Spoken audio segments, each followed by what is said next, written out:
Good afternoon, everyone. This is Abid Khan, and you are watching Karachians Academy YouTube channel. We have started a new series of past papers. So we have selected AS level accounting past papers. So AS paper number 9706, paper 1 and variant 2. So we will be doing multiple choice questions paper. So we have selected attempt of 2022 October November attempt. तो let's move on. देखते हैं कि क्या सवालात हैं। MCQs number one. अच्छा, number one important चीज आप देख लीजिएगा। आपके पास टाइम जो है, total time you have only 1 hour and number of questions are 30। So 30 questions in 60 minutes you have to solve. So you have only 2 minutes for every question. So you have to plan and do practice and have to manage your time. So let's move on and we will see what the multiple choice questions are. Question number one is which item would be entered in the general journal? सो इसने आपको पूछा है, ये है यहाँ पे कि general journal के अंदर इनमें से कौन सा आइटम जाएगा। पहले तो हम देखेंगे, हमें थोड़ा सा कॉन्सेप्ट अगर क्लियर होगा तो हम बहुत आसानी से this is very easy question, multiple choice question. अगर देखें तो अगर ये कहता है जनरल जर्नल के अंदर क्या जाएगा, तो सबसे पहले आप ये देख लीजिए कि हमारे पास how many books of prime entry we have. Books of prime entry हमारे पास नंबर वन आपके पास परचेज डे बुक होती है। तो दूसरी पर अगर उसी में परचेज रिटर्न डे बुक होती है, और सेकंड बुक ये होती है। इसी तरह सेल्स डे बुक आपके पास होती है, और इसी तरह सेल्स रिटर्न डे बुक आपके पास होती है। और लास्ट यानी कि परचेज एंड परचेज रिटर्न आप इसमें रिकॉर्ड करते हैं, सेल्स और सेल्स रिटर्न इन दो किताबों में रिकॉर्ड करते हैं। और उसके बाद वो तमाम आइटम्स जिनमें कैश या बैंक इन्वॉल्व होता है, चाहे वो पैसे का आना हो, इधर मनी इज कमिंग और यू आर पेइंग, और the money is going out of the business. So either it is cash or either it is a bank. So for all that you use cash book. तो the fifth one is, ये total पांच क्या item होते हैं आपकी prime books of entry होती है। अच्छा, which ever item which can not be, you can not record here in five. फिर लास्ट में हमारे पास एक सिक्स बुक होती है जो कि जो कहीं नहीं आता इन पांचों में, हम जनरल जर्नल के अंदर रिकॉर्ड करते हैं। तो लेट्स सी। तो हम देख लें, सबसे पहले हम ये फोकस कर लें कि कौन कौन सी चीजें जो बुक्स ऑफ प्राइम एंट्री के अंदर आ सकती है। अच्छा देखिए, goods purchase for resale. The goods purchase for resale means आप रीसेल के लिए परचेज कर रहे हैं, तो ये आपकी परचेजेस हैं। तो परचेजेस तो फिर आपको जानी ही परचेज डे बुक के अंदर, तो इसका तो कोई ताल्लुक ही नहीं, तो इसको तो हम वैसे ही काट देंगे। अच्छा, नंबर टू। नंबर फोर्थ अगर हम देखते हैं, purchases of office stationery. Purchases of office stationery देखें तो ये हम कैश बुक से ये पेटी एक्सपेंसेस पे कर रहे होते हैं, तो ये भी रिकॉर्ड होगी कैश बुक के अंदर। तो इसका भी it has nothing to do. अब हम दो जो बाकी बचते हैं उनको देखते हैं। अच्छा, goods taken by owner to personal use. Yes, अगर हम देखते हैं इसको, हम ना तो ये परचेज है ना ये परचेज रिटर्न है। ये परचेज रिटर्न नहीं है, वो परचेज, तो इसको परचेज डे बुक में, ये परचेज रिटर्न डे बुक में आप रिकॉर्ड ही नहीं कर सकते। ना तो ये परचेज है जो कि इन हो रही है, ना ही ये परचेज रिटर्न है जो कि बिजनेस से आउट हो रही है। ये बिजनेस से आउट तो हो रही है लेकिन पर्सनल यूज के लिए, तो फिर ये कहीं पे भी नहीं आ सकता। तो फिर हम कहेंगे कि ये जनरल जनरल के अंदर इसको आप रिकॉर्ड करेंगे।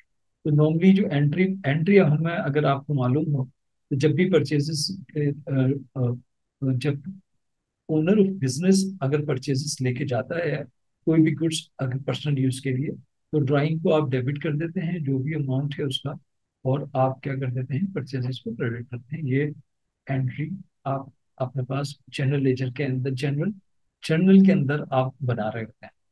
और इसी तरह तीसरी जो होती है, purchase of non current asset. तो अगर आप नॉन करंट एसेट को परचेज कर रहे हैं ना, तो ये आपकी परचेजेस नहीं है। परचेजेस होती हैं जो कि हम गुड्स को परचेज करते हैं, तो ये गुड्स नहीं है, ये आपके कैपिटल आइटम। तो ये जब परचेज होंगे तो ये अपने नाम से परचेज होंगे। जो भी नॉन करंट आइटम है, अगर मैंने कहा कि इफ दिस इज कंप्यूटर, तो आप कंप्यूटर को डेबिट करेंगे। और आप इसने ऑन क्रेडिट का है, तो जो भी कोई पार्टी है, अगर आई एम सेइंग कि A B C and company है, तो A B C and company को यू विल बी क्रेडिटिंग। तो इसके अंदर ना तो कैश इन्वॉल्व हो रहा है, और ना ही इसके अंदर परचेज, ना तो कैश जा रहा है, तो कैश बुक भी इन्वॉल्व नहीं हो रही।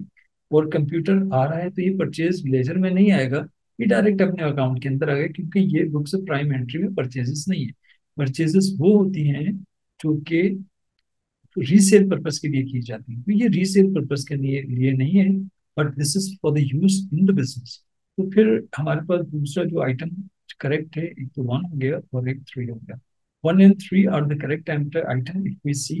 तो one and three, option B. So your answer for question number one, multiple choice question one, would be D. Move on to question number two. देखते हैं इसमें क्या है।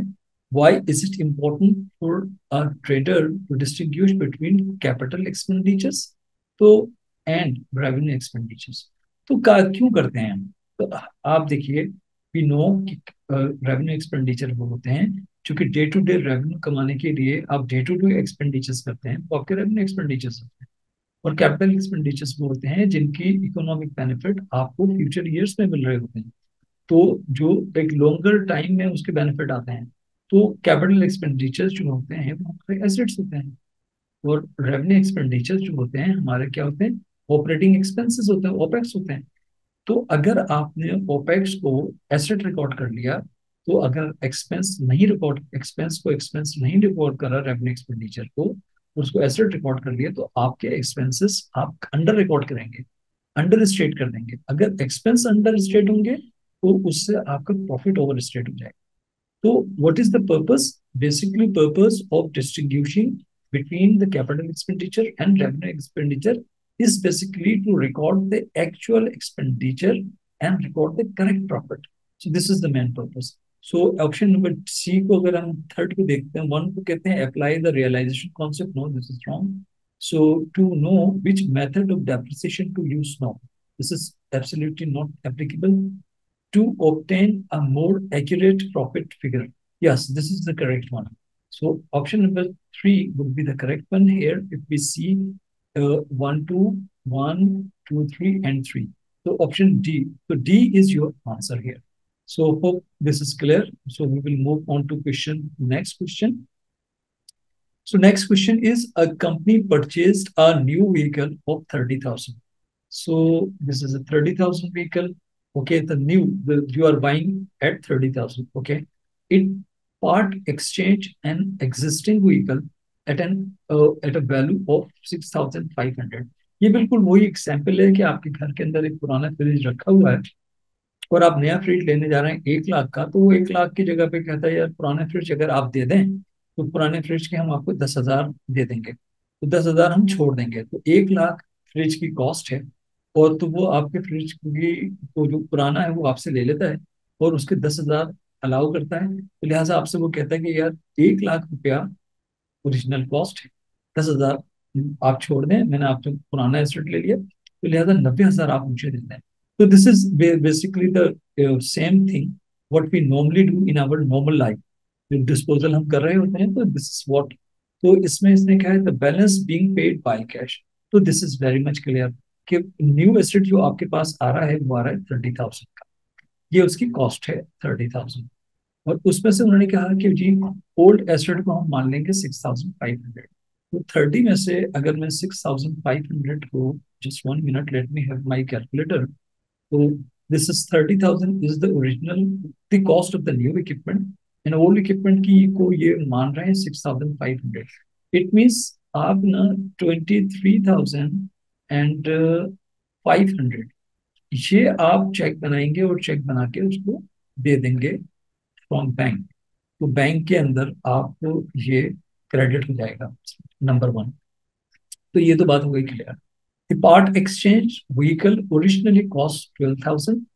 अच्छा, जो okay and had a book value of 4,800।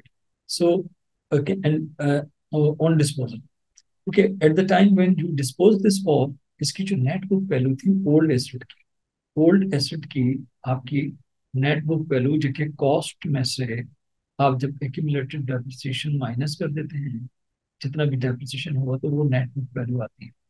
तो net book value इन्होंने आपको नेट बुक वैल्यू इन्होंने बताई है, which is something like net book value is 4,800। 4,800 पुराने एसेट की, जिस तरह आपका फ्रिज का मैंने 10,000 बताया, बस ये समझ लें कि आपका फ्रिज है ये 4,800 का उसमें आपकी आपके हिसाब से बर्थ बनती है। तो जो किताबों के हिसाब से हमारी बन रही है ना इसकी व्हीकल की 4,800 कॉस्ट में से एक्यूमुलेटेड डेप्रिसिएशन अब तक जितना, कॉस्ट मीन्स इसकी original cost minus accumulated depreciation अब तक इसमें से जितना यूज्ड अप हो चुका है तो और डिप्लीट हो डेप्रिशिएट हो चुका है वो माइनस कर दिए तो नेट बुक वैल्यू हो जाती है। नेट बुक वैल्यू हमारी 4,800 है। 4,800 नेट बुक वैल्यू था, लेकिन वो जो जिसको आप दे रहे हैं, जिससे आप पार्ट एक्सचेंज कर रहे हैं, वो कह रहा है मैं इसको आपको ज्यादा मानता हूँ इस वैल्यू 6,500। कितनी? वो ट्रेड इन जो कर रहा है आपसे, कह रहा है कि भाई मैं ट्रेड इन मैं आपको 6,000। तो इट मीन्स क्या हुआ कि 6,000 actually your cost in the book was 4,800, but he is giving you or he is assigning the value of 6,500. So how much is the difference? Means he is giving you, he is valuing your asset at a higher value. It means this is a profit to you. अगर वो 4,800 को 4,000 मान लेता तो फिर क्या होता, फिर ये 800 को तुम्हें नुकसान होता। तुम्हारी वैल्यू है 4,800 and he is assuming it to be at 6,500, he's valuing it 6,500 minus 4,800. So if we deduct 4,800, this 1,700, this is miss excess value he is assigning to miss. This is your gain on disposal. Gain on disposal. So on disposal. So this is basically, this will go to, this is your profit. So this will go into your P&L account or income statement account, right? Now what the question is, we move on to the question. What question says? Question says, okay, what asks which entries will be made in the accounts. तो क्या है, थोड़ा सा ये technical है, तो quickly अगर हम समझते हैं तो समझ में नहीं आता, लेकिन if you very minutely and very carefully you should read the question. अगर किसमें कहा है which entries will be made in the accounts, वो आपसे एंट्रीज बनाने को नहीं कह रहा। वो कह रहा है ये मैंने दो अकाउंट दिए हैं, एक इनकम स्टेटमेंट का अकाउंट है और एक तो एंट्री में तो बहुत सारे अकाउंट इन्वॉल्व होंगे, उसमें डिस्पोजल का अकाउंट भी इन्वॉल्व होगा, उसमें एसेट एक्यूमुलेटेड डेप्रिसिएशन भी डेबिट हो रहा होगा, ओरिजिनल व्हीकल भी क्रेडिट हो रहा होगा, और number of accounts will be involve in the original disposal entry. But he is not asking you to pass on that entry. He's asking only two accounts. He's saying what amount will affect in income statement. So this is very clear. We know that 7,000, 1,700 will be an income. This is an income. So this will be hit, this will be recorded in the income statement, or income is account of income statement, right? Income, okay. And the second one would be 2,000, 23,500. So this you will be paying from bank. तो bank statement के अंदर से आपके जो जा रहा होगा ये, अगर हम देखते हैं तो इसमें बहुत सारे अमाउंट दिए हैं, but from our question it is very clear कि जी आप 1,700 रिकॉर्ड होगा इनकम, किसमें? इनकम स्टेटमेंट के अकाउंट में, और आपके पास व्हीकल बैंक अकाउंट से पैसा जाएगा 23,000, तो वो क्रेडिट हो रहा होगा। तो ये most means correct option is A. It is not B, it is not C, and it is not D. So we have done with 3 questions. So I'll just quickly do the question number 4, and then we will close this short video and we'll meet in the next video. Right. So move to and see question number 4. What question number 4 says? At 31st December 2021, a business had a non-current asset. So non-current asset on 31st of December 2021, net with the net book value. This is the net book value. Net book value, again, I will say this is cost minus accumulated depreciation. This is what the 18,000 is. It had been purchased during the year 31st December 2021. अच्छा, this asset actually इसकी current जो बता रहे हैं book value वो है 18,000, cost minus. अच्छा, ये परचेज हुआ था 2020 दिसंबर 31st, ठीक है, तो यानी कि 2020 के साल के अंदर ये सिर्फ एक दिन रहा, लास्ट डे ऑफ द 2020 आया था। ठीक है, एक दिन उधर रहा, एंड 365 डेज ये रहा है 2021 में, यानी कि ओनली वन डे इसने ये एसेट रहा है 2020 में, और 365 डेज ये रहा है आपके ईयर 2021 के अंदर। तो 366 दिन टोटल ये रहा है।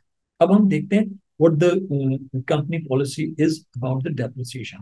So depreciation is charged at a rate of 25%, okay, per annum, right? So depreciation rate is always per annum.